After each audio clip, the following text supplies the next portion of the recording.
Hello, everyone. Welcome to another episode of Kopitiam Council, the third one for the week, as usual. But oftentimes we talk about international issues, and we talk about national ones in Malaysia. And usually we talk about ones in Sabah. But I think we're going to be pushing a bit to the side. Sorry, we've talked to Sabah a lot of times, so I think we should be excused to cover something. We also find important because we did talk about this, hinting at this at last week's series of episodes, which is, well, if a lot of you don't know, Parliament is in session right now. And just recently, I think about a week when this episode is up, Parliament has just tabled the 13th Malaysia Plan. And this plan is going to be setting the economic priorities and development of Malaysia for the next few years, right? Putting about from 2026 to 2030. These medium-term plans that are supposed to set out, like I said, our priorities, what kind of focus that we want to make within this medium-term period, and how do we address existing issues through newer methods and newer solutions of governance here. Well, I think I'll let it off with you, Haffiz. What do you think of I think just a general impression, what do you think of the 13th Malaysian Plan? I think overall general impressions, I think it is a very I think sustainable. I think I'm going to use that word, sustainable, because these are the things, most of it are already being done by the Madadi government in terms of how they want to drive the economy, what are the reform that they wanted to do. Like for academic, for example, they want to focus more on AI, making semiconductors. These are already being done. It's just they want to, put on steroid more for the next 5 years. And this is, if that's your plan, so yeah, there is something good. It's not something that unheard of plan that you suddenly want to become the hub of, let's say, a gaming or whatever, something that we are not in the industry actually to do. So kudos for the government to actually seek out and this kind of opportunity and make sure that we actually be a pioneer or one of the hub in Southeast Asia for AI and chip manufacturing. Another impressions that I would like to that were given on me is that the reform on education, Adi. I was very delighted to see that now we're going to have a mandatory for 5-year-old to start a preschool. So this is I do not have children of my own, but I can see how this. Well, sure, not yet. For 5-year-old, this is something that very good because as we all know, the education makes or breaks for a country. You can boast about your natural resources, you can boast about your GDP, but in the end, what is sustainable, again going back to the keyword sustainable here, is education. So once we get our education right, it could be something that we replicated, just not just for the next 5 years, but for the next 30 or 50 years. So as general impression, I like it. So of course, when it comes to the weaknesses, we're gonna go to that later on. How about you, Adi? Okay, I think I want to outline this through the 3 pillars that the 13th Malaysia Plan has tried to ride on, which is menaikkan ceiling, which is to raise the ceiling, and trying to inculcate growth using technologies like AI, the green economy, and all these high value industries, right? The second is mempukuku tata kelola baik, which is trying to strengthen governance. So this is all about civil service reform, trying to push for better KPIs, digital governance, and all that. And the last one is menaikkan lantai, raising the floor, trying to tackle the cost of living, trying to address inequality through things healthcare and rural equity. And this is very admirable ideas here, ideas which are also very forward-thinking, very progressive, and I would say technocratic, because I think Rafizi Ramli has given his blessing towards this 13th Malaysia plans, because he said 95% of it is still the same Malaysian plan that he has helped develop when he was still the Ministry of Economics, right?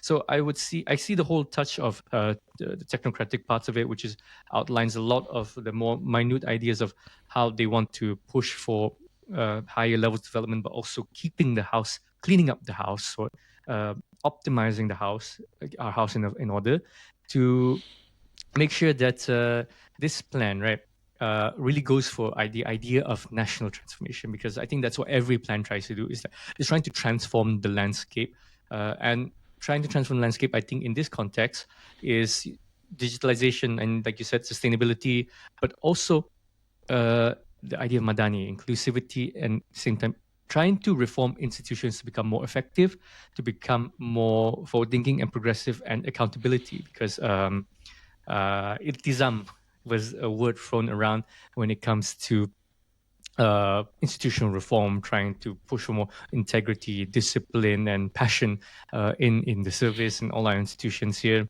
But trying to wrap this under more innovative um, concepts with using technology, AI, and all that, right?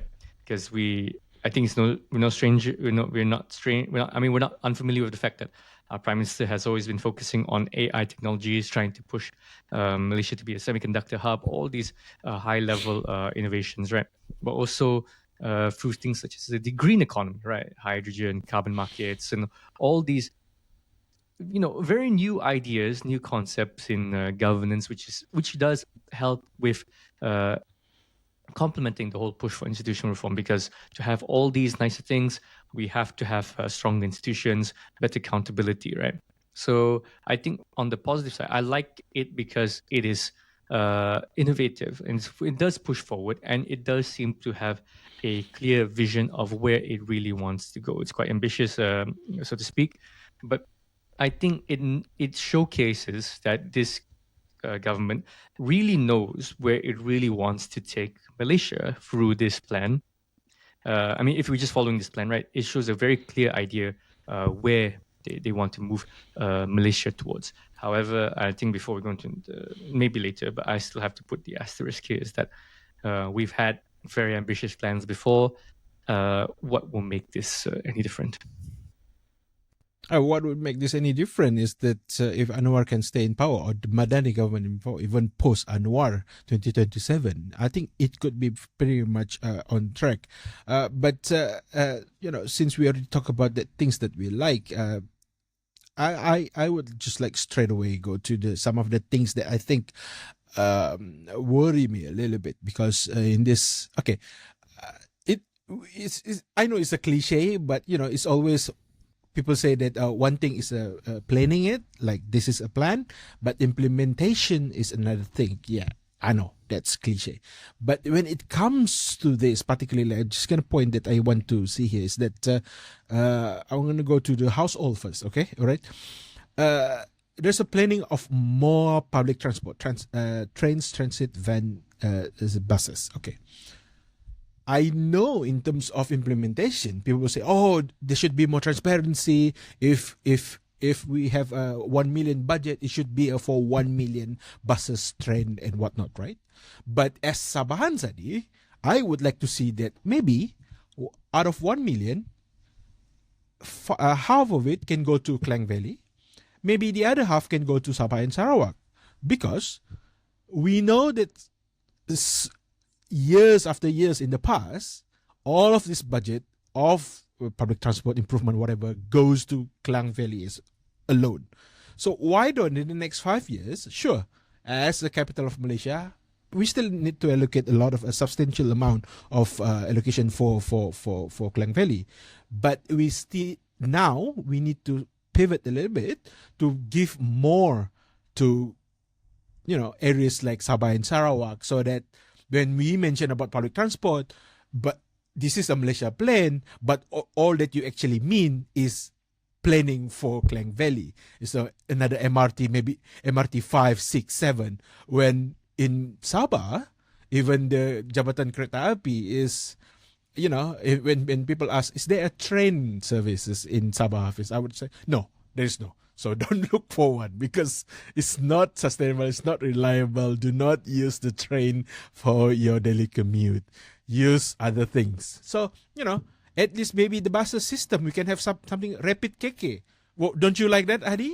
If you see that in Sabah, people can go to, we do have something similar, the BKK green and yellow bus, but again, reliability, the connectivity is not as proper as maybe Rapid Penang, Rapid Kuantan, Rapid JB, that they have in their city. So that's another thing about when we mention transportation. Do they really mean the whole Malaysia, or is it just Klang Valley? That's implementation number one.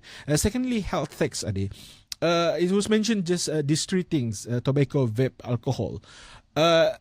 This already being done in the past. I don't know what more could they do with it. Like, what, you want to tax 100% of the tobacco or cigarettes? So instead of just whatever the tax now, it's just increased to the maximum that you can, maybe 200 or so. People paying 20 ringgit, they will be paying 40 ringgit instead. Sure, that's very steep, but also, why do we punish the negative habits? Also, we need to encourage the positive one. Simply like sugar tax, we need to, embolden that kind of policy as well. People exercise in Singapore. They actually a program where they, have an app so you can record how many hours you exercise per week, and then you can get a privilege or reward by the end of the month from the government through maybe incentive, financial incentive or whatever incentive. So in a way to encourage positive behavior when it comes to health as well. So these kind of changes, I think, would push more reform in this kind of idea, because otherwise it's just being done before. It's just nothing much here, and it's more sustainable. Again, going back to being sustainable here is that it's not just about money here. You're spending more money. It's just innovation come in play as well, and these are the things that I mentioned do not require more money to implement. It's just more innovation from the government side. Since we already have Padu, we have all the data, what is another more, just one sub menu from My Sejahtera, whatever, so that people can log into their exercise. This is just a very silly example that I can think of, but of course people, those clever people in Putrajaya could think more of it. And another one is that I a bit concerned with the retirement age here, to put retirement age higher here. Azalina Osman says that it should be 65-year-old. I mean, the young people as of today already mourning about, not so many senior position opportunity open up for them, and yet we want to extend the years for these senior people in their senior positions in their respective department, whatever not. So I think this is I think there's a way that those who are in the 60s and 65 can contribute to the community through different role, maybe as mentor, maybe a trainer, whatever. These are the things that need to be looked at, because I understand that Malaysia will be a aging nation in the 2043, and there should be a multi-pronged solutions here, not just rising the retirement age. Of course, because the argument here is you will be live longer without having a regular paycheck if you are retired at 60-year-old. Yes, that is true, but do you think if you do that means that impeding on opportunity for the younger ones to going through the corporate ladder or government ladder? So that's for me. What about you, Adi? Yeah, I think you hit the nail on the head when it comes to implementation. I think I never had issues when I look at, let's say, the industrial master plan, when I look at other Malaysian plans, when I look at all these visions and ideas, right, that gets tabled at the technocratic level, right? The foundations are always sound, the ideas always make sense, and it's always very progressive, and it's supposed to look forward into what we want. But it's been done. This is not the first time. So it means it's not the first time we've had ambitious plans before, right? Remember when we had Vision 2020, right? Wawasan 2020, right? We grew up on that, and then that lacked a lot of execution. And I think this boils down to not just coherent messaging, but also coherent execution across all the relevant agencies involved, not just at the national levels, but also at the respective state levels as well, right? because we can set the national directive, right? But at the end of the day, it's also the state governments themselves that has to also be responsible and have some kind of responsibility. I mean, have some kind of agency over how they want to push for the Malaysia Plan, whether or not they feel like it is fit for purpose for their local contexts, right? And this is leads into the other question, right? Is that all these promises of development, equity, and all that, right? I didn't see much when it comes to powers on fiscal autonomy or agency when it comes to implementation, right? Does this mean that the state government, if you really want the local impact as well, you need to have localized approaches, right? And I think the best approaches for that is always have the state government involved here, to have very active participation from the state government and the local governments as well, to have because they want the ones on the ground ensuring that these policies are implemented, right? So I think the cooperation between the respective cabinet and federal agencies at the same time, the state level, is very, very, very important if we really want to see, the whole this Malaysian plan actually take place. Is that they're going for a very whole of government reform, whole of government approach with all this iltizam stuff, right? So we have to hone in on the approaches as well to make sure it properly reflects this approach, this attitude that they're taking, right? Because I think when it comes to previous Malaysian plans, right, the models for, I think, number 12 was about recovery in a post-COVID environment, right? So I think it's, now that we've sort of recovered, it's more about trying to push the what kind of new things that we want to go for, which is why all this whole AI stuff. I think I don't see a lot of mention of IR 4.0 anymore. Internet of Things now, it's all about AI, and green economy, right? So this seems to be, a push that is every other part of Malaysia ready to adopt to as well, because we cannot be a case of we lean heavily on one thing when we cannot keep up in other things that 10 years before. Maybe we should focus on catching up model as well, to get us onto the get us in that position where we really can take advantage of these more technocratic and more innovative ideas here, right? So I mean, and this is where it comes to back to the whole, maybe this me being someone here, is that how much can the national government, right, really ensure that developments in places like Sabah and Sarawak are properly, properly represented in this Malaysia plan, right?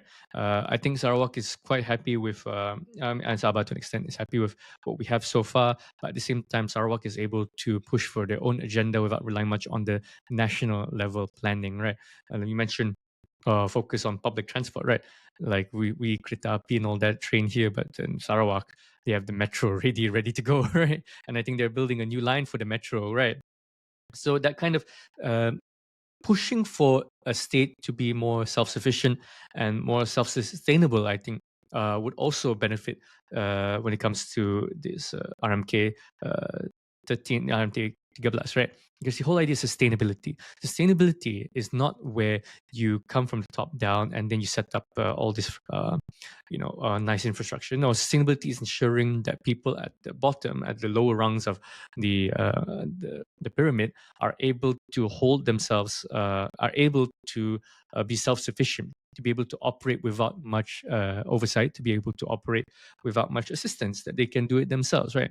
Which I think Sarawak has made the model, an exemplary model out of themselves here. So this is where I need to put in some doubts and skepticism for the 13th Malaysia Plan, because 5 years isn't a long time, Haffiz. And we don't even know if, let's say, this what's it called, this unity government will still be in power after the next general election, right? Will those be carried out? Will there be a complete overhaul halfway through? Will it still be followed up, but given lip service by whatever incoming government if it changes, right?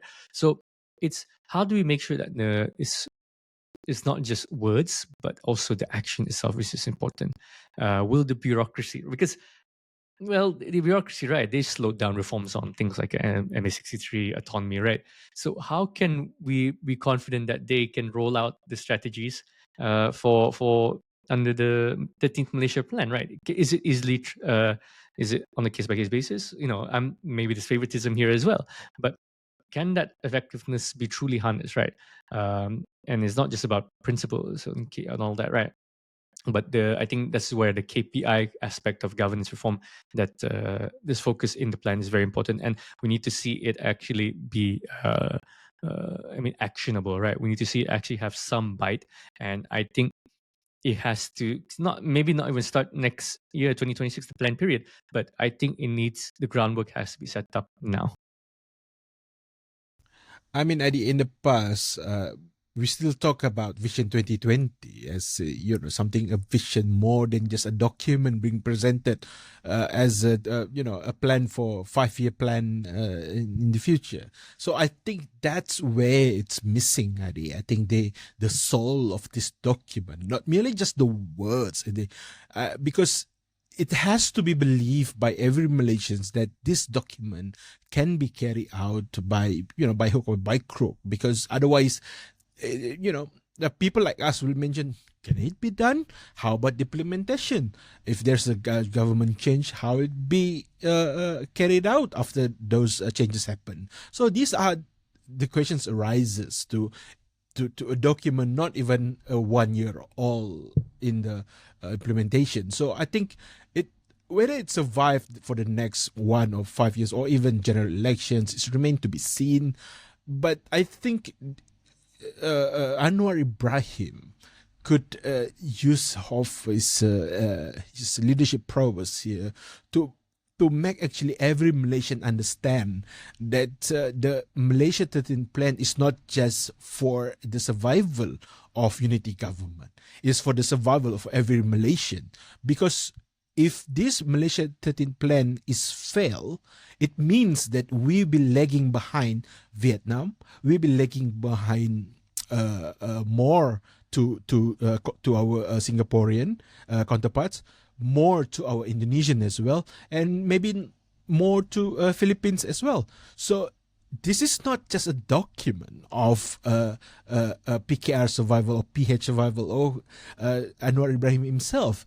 This need to be seen that it is now our a plan for every nation, so that we can still survive. We can still call ourselves proudly Malaysian for the next 5 years. Otherwise, it could just be like, in 2030, they used to use AI, chip, semiconductor. Those are the buzzword of the 2035. But have you heard about AI anymore, Adi? Have you heard about data center anymore? What happened if all this big company pull out their investment and not actually realize all these billion investments? Investment is one. Two is how disruptive it could be to our master plan, because seems to be this Madani government plan is revolved around this AI and a semiconductor. So a lot of things hinges on this kind of thing. And as you mentioned, this is the pillar, or the main driver towards the economy side of Malaysia 13 plan. And as you rightly say as well, this is whether it's say implementation, it should be monitored, and a lot of it's not just coming from top down. It needs to be done in decentralized. People who actually on the ground needs to be given more authority, given more roles to play on making sure all this, not just the money, but also the power to implement what they see fit in their own constituent or their own area. So I think that's it for 13 plan. What do you, any last word from you, Adi? Because we're approaching 25 minutes now. Not much really. Obviously, there's more to break down with this Malaysia plan, but it's going to be seen through the accompanying other plans and strategies and blueprints that have already been come out, like the industrial master plan. I think is very much integrated in that 13 Malaysia plan. And well, I myself am not really that well versed in national planning. I can only look at it from the perspective of is this implementable? How far? And is this ambitious? I can only get from that kind of perspective. So maybe someone else will have a better understanding. But it is undeniable for me is that this is a very ambitious plan, and I think it personally reflects the character of the Madani government, which is trying to focus on very forward-thinking ideas. Right, in a more developed country, this kind of plan would be easily implementable, easily taken on, and would be set as a new standard, right? But in terms of our capacity, whether or not we have what it takes, is another story entirely. Maybe I'm not entirely confident in this. Maybe the plan itself would set itself as a catalyst to ensure that we do get to that point where we will have the capacity to do so. It's kind of like lighting a fire under the chair to force us to be able to get to that point, right?